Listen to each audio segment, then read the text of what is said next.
যে আসলে একই নিয়মে রান্না করতে হবে সেটা কিন্তু না, একটু ডিফারেন্ট ডিফারেন্ট ওয়েতে যদি একই জিনিস রান্না করি তাহলে কিন্তু টেস্টটা একটু মাঝে মাঝে ভিন্ন হয়। আজকে আমি মুরগি রান্না করছি। এখন আমি মশলাগুলি আলু মাংস সব কিছুর সাথে হলুদ মরিচ আদা রসুন একবারে লবণ দিয়ে মাখিয়ে নিচ্ছি। মাখিয়ে নিলে হয় কি একদম সব কিছুর মধ্যে মশলাটা সুন্দর মতো লাগে। তারপর আমি পেঁয়াজ ভেজে ব্যাস এই মাংসগুলি দিয়ে দিব।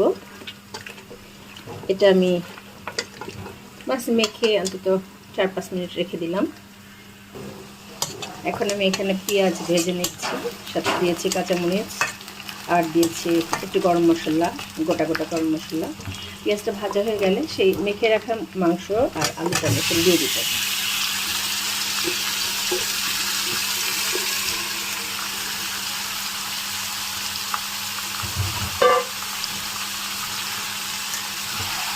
একই মুরগি রান্না, কিন্তু আজকেরটা আবার একটু রান্নাটা একটু ভিন্নভাবে করলাম। টেস্টটা কিন্তু একটু ভিন্ন রকমই হবে।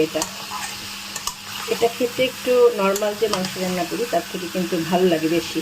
এখানে মশলা মাখানো হয় সুন্দর মতো, আলুগুলিও একটু তেলের মধ্যে ভাজা হয়, এতে করে টেস্টটা একটু বেড়ে যায়।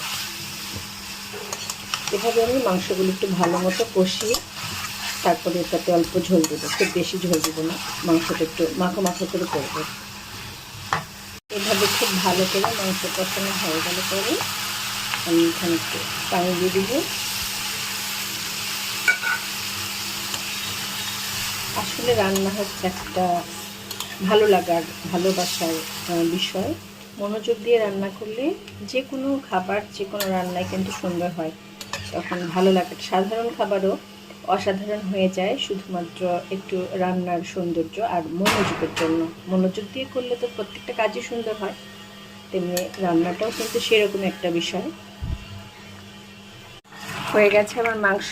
নামানোর কিছুক্ষণ আগে দিয়ে দিয়েছিলাম একটু জিরে গুঁড়া আর দিয়েছিলাম একটু গরম মশলার গুঁড়া।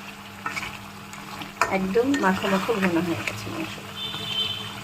সবাই ভালো থাকবেন, আল্লাহ হাফেজ।